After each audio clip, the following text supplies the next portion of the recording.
ఒక్క నిమిషం నారాయణమూర్తి గారు, మనతో పాటు లక్ష్మణ్ గారు జాయిన్ అయ్యారు, పొలిటికల్ అనలిస్టు. ఒకసారి లక్ష్మణ్ గారి దగ్గరికి వెళ్దాం.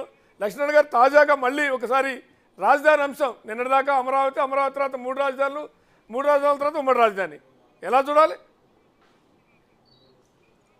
శ్రీనివాస్ గారు, మిగిలినటువంటి పెద్దలకి నమస్తే. దివాలా కోరు రాజకీయాలు ఎంత అసహ్యకరంగా తయారయ్యాయో వైవి సుబ్బారెడ్డి గారి వ్యాఖ్యలు అద్దం పడుతున్నాయి. 2019 ఎన్నికలకు ముందు జగన్మోహన్ రెడ్డి గారు, నేను ఇల్లు అమరావతిలోనే నిర్మించుకున్నాను, ఇక్కడే ఉంటున్నాను, అమరావతే రాజధాని అని 1కి 2 సార్లు వాళ్ళ నాయకుల చేత పునరుద్ఘాటించడం జరిగింది. అధికారంలోకి రాగానే పైపెచ్చు శాసనసభ ఏకగ్రీవంగా చేసినటువంటి చట్టానికి వ్యతిరేకంగా ఆ చట్టాలను ఉపసంహరించుకొని వాటి స్థానంలో కొత్త చట్టాన్ని తీసుకురావడం జరిగింది. వికేంద్రీకరణ పేరుతో 3 రాజధానులు నినాదం ఇచ్చి, ఇప్పుడు 2024 ఎన్నికలకు ముందు, సరే అది దాని చరిత్ర అంతా తెలుసు, హైకోర్టుకు పోవడం, రైతులు ప్రజలు ఆందోళన చేయడం, ఒక చారిత్రాత్మక తీర్పు, ఇప్పుడు దాని మీద సుప్రీంకోర్టుకు ప్రభుత్వం వెళ్ళడం, అక్కడ ఇవాళ వ్యాజ్యం నడుస్తున్నది. ఏమీ చేయలేనటువంటి ఒక నిస్సహాయ పరిస్థితుల్లో జగన్మోహన్ రెడ్డి గారి ప్రభుత్వం అమరావతి రాజధాని విషయంలో ఉన్నది.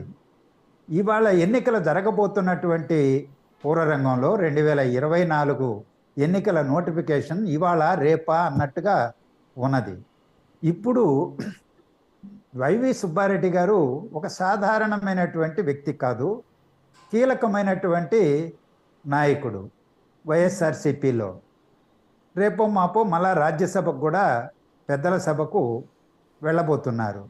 ఆయన ఉమ్మడి రాజధాని హైదరాబాద్ అనే ప్రస్తావన తీసుకురావడంలో అసలు ఉద్దేశం ఏంటి అనేది పక్కన పెడితే, సాధ్యాసాధ్యాలను కూడా అలాంటి స్థాయికి నాయకుడు సాధ్యాసాధ్యాలు తెలియక కాకపోవచ్చు లక్ష్మణ్ గారు, సాధ్యాసాధ్యాలు తెలియక కాకపోవచ్చు కదా, రాజకీయ వ్యూహం లేదంటే సెంటిమెంట్ అంత ఆ వ్యూహాలు కావచ్చేమో కదా అంటున్నా. అన్ని సాధ్యాసాధ్యాలు.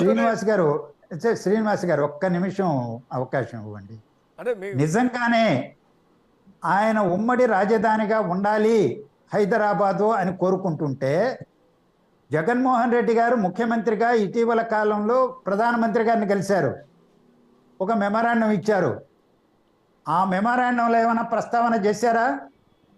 రేపు జూన్కి అయిపోతుంది, గడువు ముగుస్తుంది, మీరు దాన్ని ఎక్స్టెండ్ చేయండి అని అడిగారా? చివరి లోక్సభ సమావేశాలు, రాజ్యసభ సమావేశాలు జరిగాయి, ముగిశాయి. చట్టానికి సవరణ చేయాలి కొనసాగాలంటే ఏమన్నా సవరణ ప్రతిపాదించారా? ఏమైనా స్పృహ ఉండి మాట్లాడినటువంటి వ్యాఖ్యలు అవి? ఒక నాన్ సీరియస్ రాష్ట్ర రాజధానికి సంబంధించి ఆషామాషిగా ఆ స్థాయి నాయకుడు, బాధ్యత కలిగినటువంటి వ్యక్తి మాట్లాడడం అంటే, దివాలా కోరు అనేటువంటి మాట నేను వాడడానికి అదే కారణం అంటున్నా నేను. ఇవాళ కేంద్ర ప్రభుత్వం అఫిడవిట్ దాఖలు చేసింది సుప్రీంకోర్టులో, అమరావతి రాజధానిని, అమరావతి నిర్మాణానికి 1500 కోట్లు కూడా ఇచ్చామని. ఇతర అంబటి రాంబాబు గారు కూడా ఉన్నారు, అమరావతి ఇప్పటికి రాజధాని మారలేదు. ఈరోజు అమరావతి రాజధాని, రాజభవనం, గవర్నర్ ఎక్కడి నుంచి పనిచేస్తున్నారు, హైకోర్టు ఎక్కడి నుంచి పనిచేస్తున్నది, అసెంబ్లీ ఆంజనేయ రెడ్డి గారు చెప్పినట్టు అసెంబ్లీ ఎక్కడ సమావేశాలు జరిగాయి, సెక్రటేరియట్ ఎక్కడ ఉన్నది? అది తాత్కాలిక భవనాలా, పక్కా భవనాలు పక్క నిర్మాణంలో ఉన్నాయి? పక్క భవనాల నిర్మాణంలో ఉంటే వాటిని ఎందుకు పూర్తి చేయలేదు 5 సంవత్సరాలుగా? ఏం గాడిదలు కాస్తామన్నారా? డబ్బులు లేవంటే డబ్బులు ఇవాళ ఎంత అప్పు తీసుకొచ్చారు? ఎన్ని లక్షల కోట్ల రూపాయల అప్పులు తీసుకొచ్చారు? 500 కోట్లు ఋషికొండకు గుండు కొట్టి టూరిజం భవనాల పేరుతో మహాభవనాలను ఎందుకు కట్టారు? ఇవాళ ముఖ్యమంత్రి క్యాంపు కార్యాలయం, మంత్రుల క్యాంపు కార్యాలయం, అధికారుల క్యాంపు కార్యాలయం పేట జీవోలు ఎలా జారీ చేశారు? హైకోర్టు పోయారు, స్టేలు తీసుకొచ్చారని. మీరు ఇష్టారాజ్యంగా చేస్తుంటే న్యాయస్థానాలు ఉన్నది సమీక్ష చేయడానికే కదా. పౌరులు ఎవరైనా కోర్టులకు వెళ్తారు కదా. అడ్డగోలు నిర్ణయాలు చేస్తుంటే, ఉత్తర్వులు జారీ చేస్తుంటే, చట్టాలు చేస్తుంటే న్యాయస్థానాలు రివ్యూ చేయమని చెప్పి పోరా అని నేను అడుగుతున్నా. మరి హైకోర్టు చారిత్రాత్మక తీర్పు ఇచ్చిన తర్వాత సుప్రీంకోర్టుకి ఎందుకు వెళ్ళారు? స్పెషల్ లీవ్ పిటిషన్ ఎందుకు వేశారు సుప్రీంకోర్టులో? ఎందుకు వెళ్ళారు సుప్రీంకోర్టుకి? ప్రభుత్వం జగన్మోహన్ రెడ్డి ప్రభుత్వం.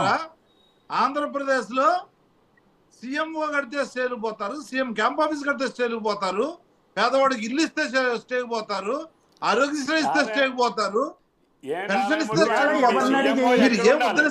ఇవాళ హైదరాబాద్ లో ముఖ్యమంత్రి పోతే ముఖ్యమంత్రి గారు జగన్మోహన్ రెడ్డి గారు